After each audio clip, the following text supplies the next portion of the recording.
Hello and welcome to the Let That Shift Go podcast. I'm Noel. And I'm Lena. And this is where we talk about the good, the bad, and all the shift in between. We just talk mad shift. Let's get into it. And on this week's episode, letting go of the story, not the lesson. Radical forgiveness. Because last week we talked about radical honesty. Yeah. So we told the truth, right? And now we're sitting in it. So now what do we do with this what the hell do we do with this? But first, let's get into these skin deep cards. Okay. And you want to go first or me? Sure, I'll go first. Go ahead. What do you feel is the difference between fixing and healing? Oh, that's a really good question. Mm-hmm. Especially to a fixer. Gosh. I think it maybe comes down to like the source thing, like fixing things comes that you're constantly just kind of staying in the loop of repairing surface level things. But I think once you kind of go, I can only replace the same sensor so many times before I go, what is causing the sensor to go bad? And then step back a little bit. And then I think when you can do that, that's when I think you're doing healing, because I think that's a part of growth. I think going to the root. Yeah. Root cause. I think you can get to some of that growth if you can get to that root cause. I like that. That's perfect, especially coming from a pool guy yes, who's having to fix sensors. But of course, my expertise. All right. So my question is, what do you hope for? No, what do you hope your love feels like? Oh, wow. That's a cool question. I hope my love feels like expansiveness, like it's a safe place to open up. It's without limits. It's without judgment. Like it's just this vast, open place for someone to be themselves and to feel safe. Sounds like, is Atreyu there in a never-ending story or something? The beginning of my trauma. The never-ending story. Yeah. I watched a meme It's or something. Falcor. It's Falcor, the dog, the flying dog. Yeah, where they're talking about how, our generation, we had so much literary trauma. Like our trauma, we were reading, like our best friend had to get shot in the face because it had rabies. Oh, Old Yeller. That was our childhood books. But what are they reading now? Oh, you're not allowed to read anything like that. No, so I'm saying, so we were introduced trauma in our literature even. Oh yeah. Well, most fairy tales and all of it. So yeah. Oh, cool. I love your answer to that. Thank you. That's a great question. All right. So let's get into this. Radical forgiveness. Radical forgiveness. What is that to you? Well, I can tell you what it's not, first of all. Is it easier to say what it's not? Well, I think when you hear the words radical forgiveness, it's like it's almost like you are like condoning something. You're forgetting about something. You're saying it was okay. And it's none of those things. It's not condoning. It's not forgetting. It's not saying that whatever it is that is needing to be forgiven was okay that it happened. It's not toxic positivity. No. But it really is saying I'm ready to stop carrying it. Ready to release it on I'm ready to release level. It. Yeah, because sometimes it feels like you're carrying like a ton of bricks, and sometimes it can be really hard to let go of that pain, but it's choosing your freedom over that familiar pain. Why do we do that? Why do you think we sit in that pain sometimes over choosing to get out of it? Well, I know for me personally, from what I've experienced with things that were hard to forgive is I didn't want the other person to think that it was okay. And so maybe I felt this need to be able to hold the story so that you would know there was judgment. You would know that it wasn't okay. To keep that volume level up, turned up. Yeah. And a lot of that is ego, right? And realizing that forgiveness and really defining what forgiveness was, that's not what it means. It doesn't mean you're saying that you're okay with whatever it is that happened, but really looking at what does a lack of forgiveness cost you, right? Mentally, emotionally, physically. It can be like saying about that's just like hating somebody is just like hoping they die of poison or something. Or like, you're drinking the poison, hoping the other person will die from it. Yeah, there you go. Which is it's not going to happen. But it's hard to even hear that when you are holding rage or you're holding anger or resentment. And it feels, like if you let that go, what does that mean? Does that mean that everyone around you will think that you're okay with it, or that the person who did this will then suddenly feel like, oh, they're a reprieve, they have a reprieve from it, and not wanting to give that to someone else because of the definition of what you think forgiveness is, can cause us to just hold on to it for years, lifetimes, generations. So it's not about letting someone else off the hook. It's about taking yourself off of the hook. And it feels hard. It feels really hard to do. Yeah. I mean, you may not always have the other person, available to forgive or let off the hook. That's right. Having that physical contact is not always a necessary. It's not the main component, right? Because if you think about whether it's hatred or resentment, anger, all of those emotions take a lot of energy. Like just physically, emotionally, they use a lot of your energy. Yeah, you get stuck in that loop. And so it doesn't leave you a lot to enjoy things or to be able to, feel other things, because this like file cabinet of resentment or pain is taking up space. So it doesn't leave you a lot of space to be able to feel other things like joy or love or peace. But the thing is, the ego thrives on being right or being wronged, So it is, I don't know, forgiveness in some way, it requires just, grieving the fantasy of what could have been, what someone should have been, what they should have done, what should have happened. And we have to be able to let go of that in order to get to forgiveness. Yeah, that's the uphill battle. That's the shift. Thinking that it could have been different. Yeah. Yeah. I could have done something different. Or they should have done something different. Or, yeah, certainly. Yeah. The codependence in me spoke out first. I could have done something different. I could have done something different. Yeah, there's a... just in these situations of forgiveness, Well, I think that radical forgiveness is going to start with the self. Like, are you even able to forgive yourself for things? Can you forgive yourself for, like thinking that you would put yourself in a situation? Well, I think, sometimes that it's so difficult to find compassion for myself until I started, practicing this self-love stuff. It became very difficult to do it. To forgive yourself. Like, for example, I don't know. It felt like once I started to do the self-love, it felt easier. Like, oh, you know what? Like, I'm worth it. I don't know. It was recognizing how much, I seen my worth in the things that I do for other people. And so when I did the self-love, I don't know, it just gave me a different perspective. So what was it, a lack of compassion for yourself, or? Yeah, I think once I started to realize that I felt like I started to feel sorry for myself, then I was able to like forgive myself. Does that make sense? And I think that plays a role in like how I've found forgiveness in other people in my life. Some of the monsters or the ghosts. It's when I found compassion for them, man, it made it easier to really find like forgiveness on a soul level, if that makes sense. For them? For them. Okay. Yeah. But I'm just tying it into, for me, when I found compassion for myself, or when I started to feel, because I never really liked to feel sorry for myself, because I found like that was like a weakness kind of a thing. So I didn't let myself sit there. But when I did,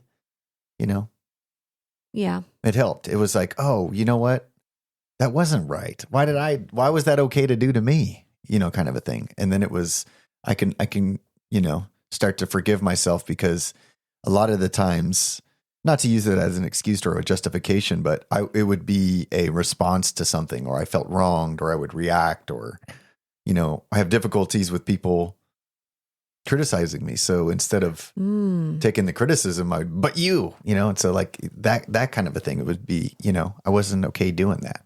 So what I'm imagining is that when you're talking about forgiving yourself, were you looking at like ways in the past that you had behaved in ways that you weren't proud of? Yeah. Is that what you're referring to? Mm-hmm. Like being angry or acting out at someone or whatever.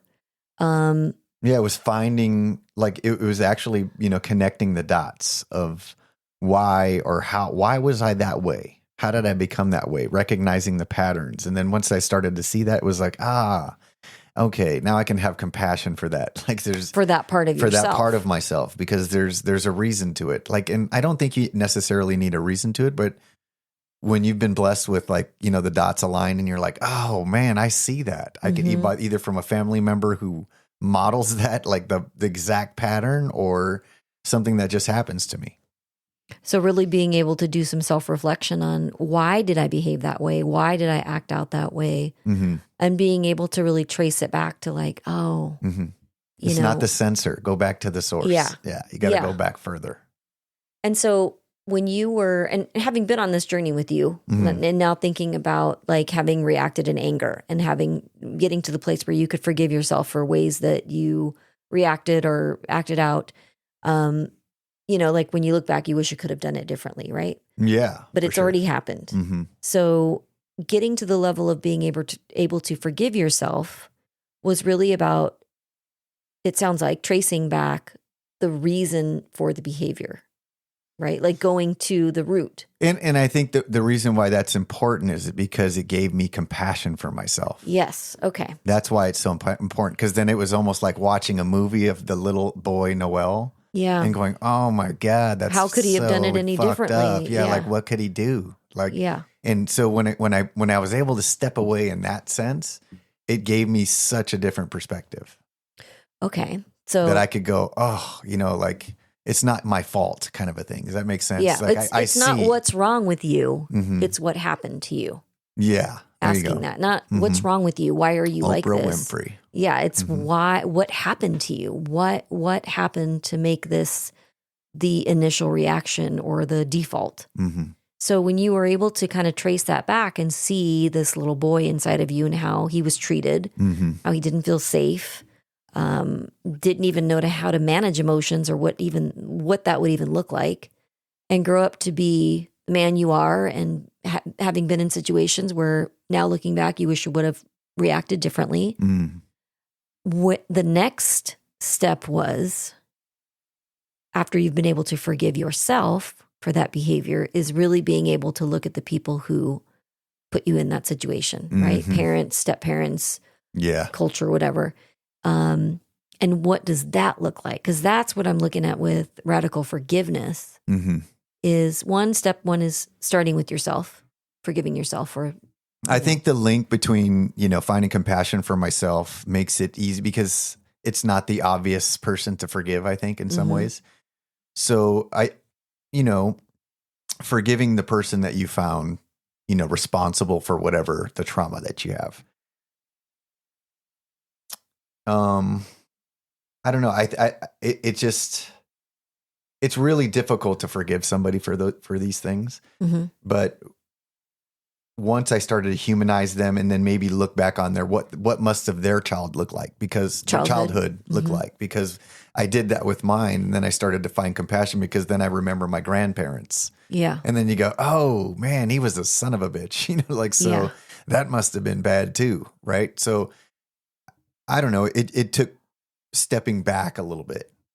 Yeah, like zooming out. And the link between doing that with myself and then going, oh, how do I do that with, say, like, my stepdad? I had lots of trauma with him, and it was really difficult because all I have is visions of him hurting me and my mom. And later on in life, it's like, I feel deep down on a soul level, like I've forgiven him. And that wasn't until I forgave myself first. Yeah. So it starts with you. It had to start with me. Yeah. Because I didn't even know what forgiveness was, just like I didn't know what love was. So how can I love somebody until I love me? The same kind of Yeah. logic, if you will, kind of applied. Yeah. Yeah. What did that feel like? Like to go from, that initial part of finding compassion for yourself and finding forgiveness for yourself, maybe how that pattern repeated in your own family and being able to, go back and really understand your own behavior and why that was and forgive yourself for that behavior, right? And make changes. And then starting to trace back to the root of like, okay, this person is the person who modeled that behavior for me of anger and abuse. And then moving to a place of being able to forgive them. Like, what was that like for you? Well, it's first starts with anger because then I put the blame on that person for making me who I am. And then, the self-awareness thing has a silly way of saying, plot twist, you're not a victim. Yeah. And so, not that I wasn't a victim of some sort as a kid, right? But in a lot of ways, growing up, I'm an adult now. So I can choose to hold on to those things or I can choose to move forward. And I think realizing the mistakes that I made as a dad, not knowing what was right or wrong and having the examples of parents that I did when I was growing up, and then being, now almost 50 years old, I can look at my parents and I really look back to them, man, they were 30 when they were doing those things, or they were 25 or whatever it is. And when I was that age, I was making really bad mistakes too. And that's what it was like. Oh, it was really just laying patterns over each other that I was like, I do see, at least now, it was much easier that this person, my stepdad's a much better person now. And a lot of people could say, oh, well, he's just old now. And, he doesn't feel as imposing. I mean, really, he's still the same size as he always was. I've gotten bigger. Yeah. But I think he's grown to be, he's not an alcoholic anymore, so that helps a ton. But I think getting older, just like I did, I became softer. I became just a little bit more, have more grace to me. And I see that in him, and it makes it easier to forgive in that sense too. So there's empathy there of being able to say, when you're saying, you're looking back and you're like, well, he was 20, 30. What was I doing that I've now had to? And he was such a hard man, right? And I feel like in some ways, I would hope that I'm better than him, and I know that I am, and I was better than him. But at least I'm moving forward and becoming a better version of that. Yeah. And I'm stopping the cycle of generational trauma. Deciding to be the difference. Yeah. Yeah. I think I watched you, kind of walk this path, and it's just been really interesting because absolutely it started with having compassion for yourself, which I think is really hard to do. I don't know. I think sometimes you have to admit you did something wrong. Yes. Yeah. And then along with this, it's different. It's like there's anger, but there's just enormous guilt. So being able to process guilt and get to a place where you can have compassion for yourself and give yourself forgiveness, is like, again, it's not saying that what you did was okay. It's just saying, on some level, when we're practicing self-forgiveness, is like, I understand and I'm changing things and I can forgive myself for who I was at that time. But I'm not continuing to repeat that behavior. But then now when you're looking even at, your stepdad, I watched you then look at him with empathy and then start to ask questions about, well, what was his upbringing like? Like, I think he was there cognitively, but I don't think that you had, been able to look at it at such a deep level until you were on your own healing journey. Well, yeah, my therapist asked me a very important question that I had never asked myself. And she said, Noel, tell me a few things that you liked about him, about your stepdad. And I can honestly tell you, I have never, ever, ever thought about what I liked about him because I have always I was always afraid of him. He just was not a good person in my life. Mm-hmm. And so then I started to think back, wow, you know what? He actually was like a really good provider. Like he always had a good job. There was food on the table. We had a great place to live. Even when we were in transition, he made sure we had transport, all the things, right? Some may say that they're supposed to do that, but he did those things. He was really athletic, and I loved going to his basketball games and watching, and he was good at those sports. And I was into that, so I liked that about him. He was into fast cars and fixed up his cars, and I'd like to watch him work on his cars on the weekend. So there was a lot of things that just brought things that was like, wow, you know what? There were some things that he actually wasn't he wasn't just a only monster. a monster. Yeah. And I never really thought about that in that way. Yeah. I think most of us, even when we have things to forgive for ourselves, none of us are total monsters. Mm-hmm. But as a child, you didn't even have the space or safety to be Sometimes able to that's consider all that. you can see is the monster, though, Yeah. because your fear takes over. Mm-hmm. And, even at 50 years old, I'm almost 50. And so like he was still the monster until recently. How did that even, having someone pose that question to you, how did that shift your perception or your perspective or the way you viewed your own experience? Like, because even when you were saying it, I could feel like this sort of shift. Like it was, not so much that you were down this dark tunnel. It was like, I realized that in some crazy way that I love that man. He really does take good care of my sister and, my nieces and nephews and that kind of thing. And in a lot of ways, he still takes care of my mom. So there's something weird about like that. I guess it's the little boy that always needs the approval kind of a thing. Mm-hmm. But in some ways, I do remember when I think what that question did was just made me make him a human being. Make him a human being. And I had to ask myself, were there times when I was a little kid that I loved that guy? And I could say, yeah, there was. Yeah. There was a good times. It wasn't all bad. Yeah. But there was just extremely bad situations. So when it came down to that, yeah. Was it able to just kind of shift the weight? Yeah, and it actually gave me another level of clarity for myself. Yeah. And more forgiveness for myself. Ah, okay. Does that make sense? Because on some ways I still hold on to shame just for the things that I've done. Mm-hmm. And then I go, man, if I can forgive this guy for what he's done to me, I can forgive myself. I can forgive myself. You know what I mean? It's I don't know. It's like I think that's the breakthrough. One of the big breakthroughs. It could be. Yeah, I do. I mean, it doesn't mean, forgiving him or forgiving anyone. It doesn't mean like, we're good now.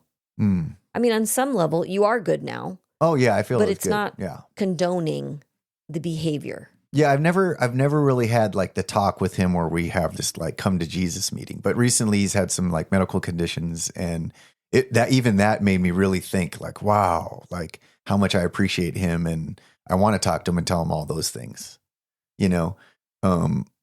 Mortality is the thing. Yeah, everything's temporary. Yeah. So it just really puts things into perspective. Life is too short. Do you feel like that forgiveness, for yourself and then for the person who hurt you, like, did that kind of cause some internal release of that energy that you may be holding? I'm sure it did. Definitely was a lightness, that happened. But I still haven't even integrated all that's kind of that it is, because it's actually even still, evolving. I mean, I'm just now getting used to him. Sometimes he's the first person who says happy birthday to me. Yeah. You know what I mean? And he's all the way in the Philippines or something. So, it's like a developing kind of thing, just getting used to like, wow, we were going to have a different kind of relationship now. Yeah. Yeah. I love how you said, suddenly, you just saw him as a human being. Yeah. Well, because that's really, I could honestly tell you, I did not see him as a human being. Like I had, like when you see such hurtful things, sometimes you just think that person's he doesn't have humanity to him, Mm-hmm. And I was a kid, and there's a lot of things that happen, and alcohol and all of those things. And, but he's definitely a better person now Mm-hmm.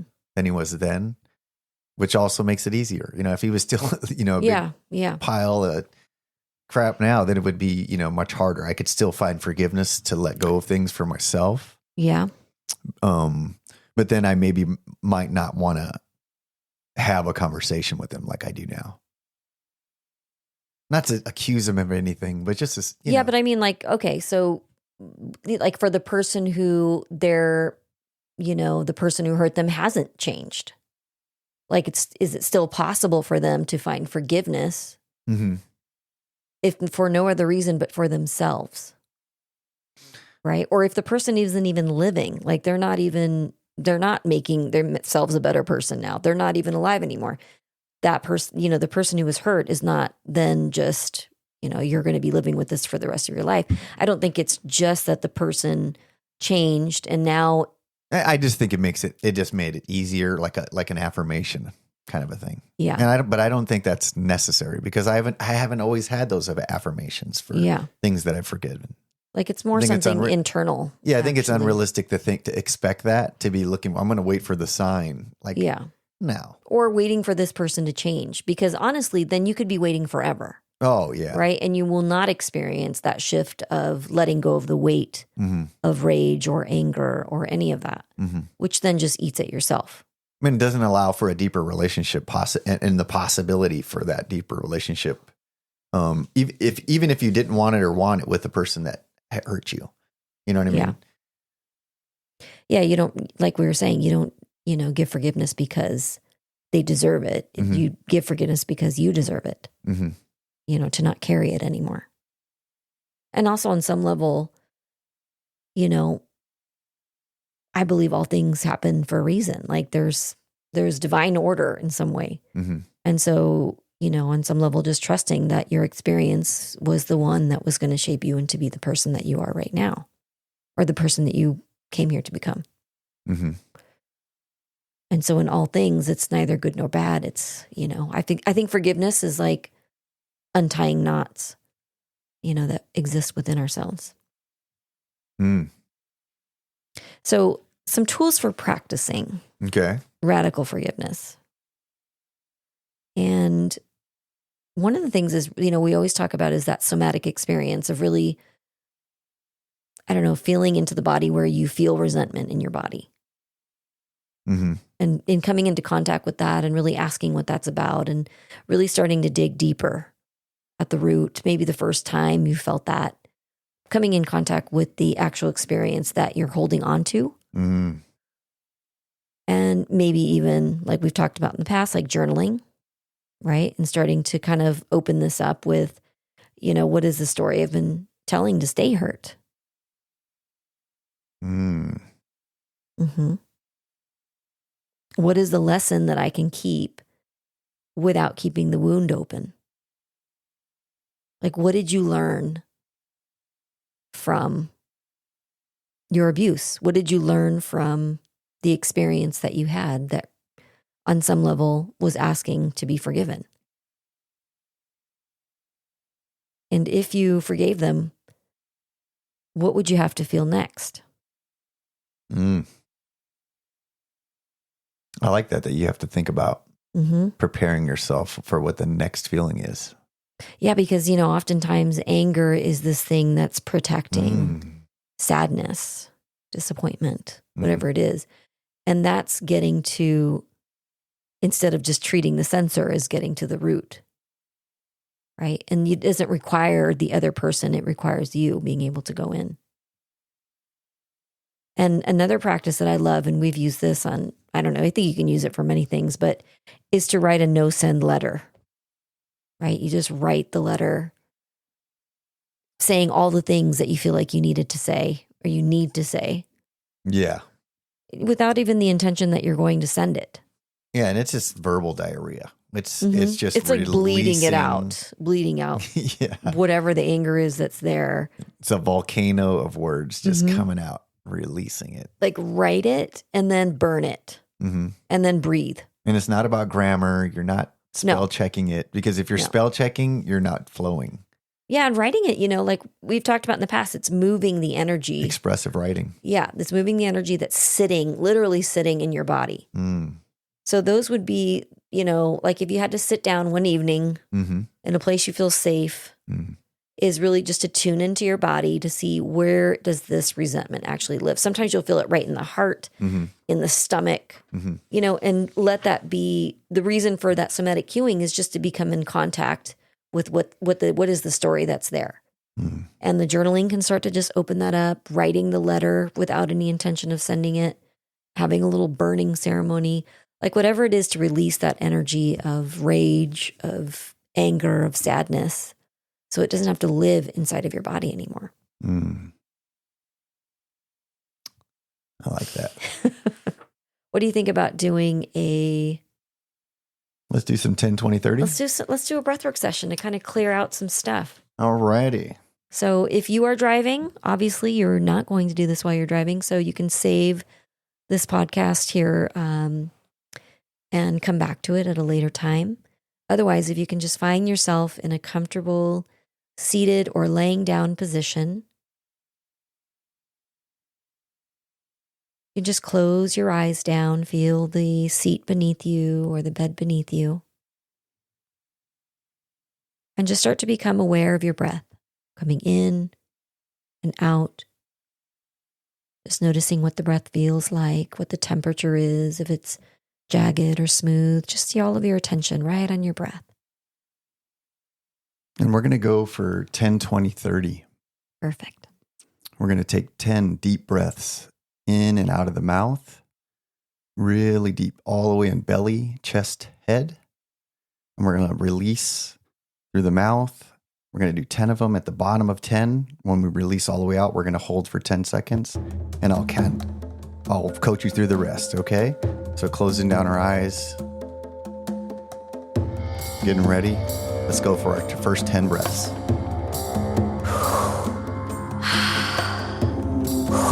Let's get it. Inhale the part of you ready to feel free.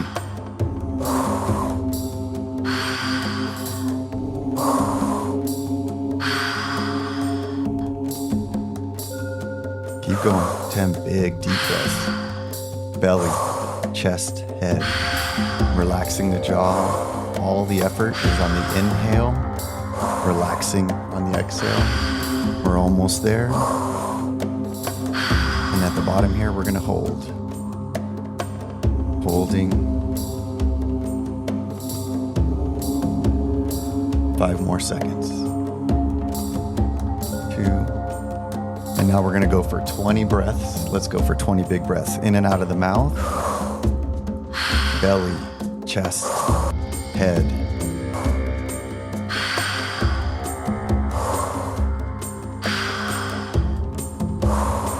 Now you're feeling a little tingly. Trust your body, trust your breath. You've got this.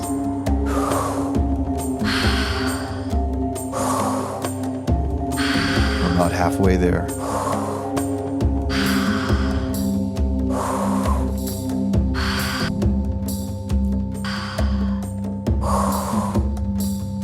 Almost there. 5 more breaths. Going for 20 breaths.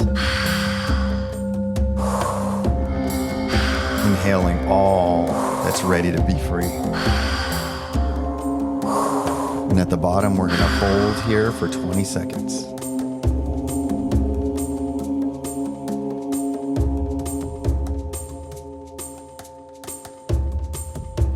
Noticing how you feel. We're almost there. Holding. And now we're going to go for 30 big breaths. In and out of the mouth. Let's go.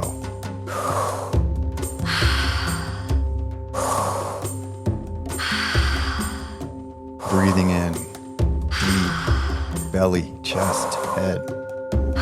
What if you can go 10% deeper? Relaxing the jaw. All the effort on the inhale.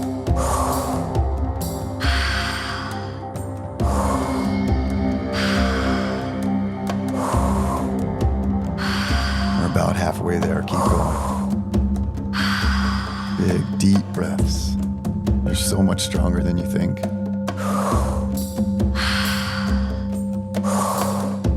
Pushing through discomfort.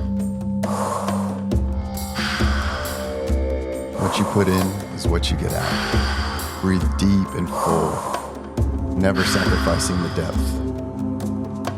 We're almost there. 5 more big breaths. Let's go. What if you can just go a little bit deeper? We're getting close. And on this last one, we're going to hold with our breath out for 30 seconds.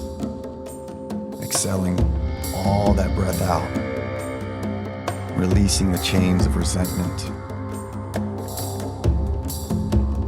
We're holding here.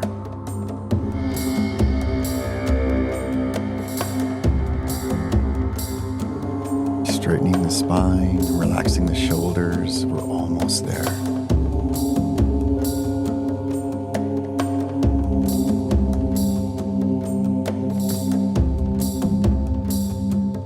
And when you're ready, take your breath in through the nose, keeping your eyes closed.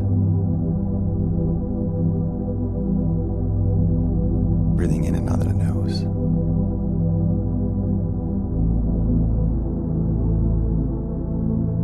Finding your center.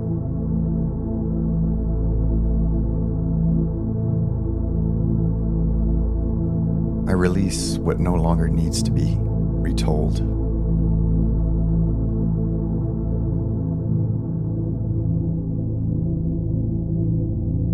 I forgive to remember who I am without all the weight.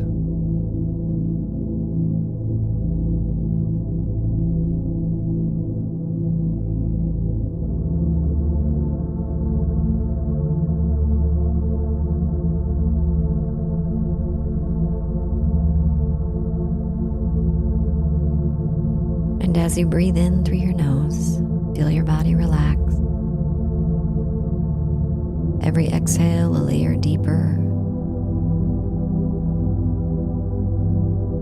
And remember, you don't have to do it all at once. Forgiveness can be a spiral.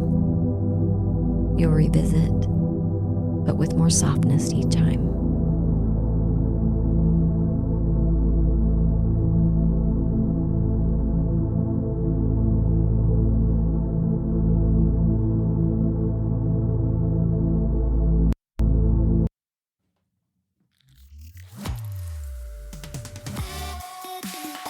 All right, that's been another episode of Let That Shift Go podcast. I'm Noel. And I'm Lena. Let us know what your questions are, and we'd love to use them on a future episode. Or check us out on Insta at Let That Shift Go, or visit our website, serenitycovetemecula.com.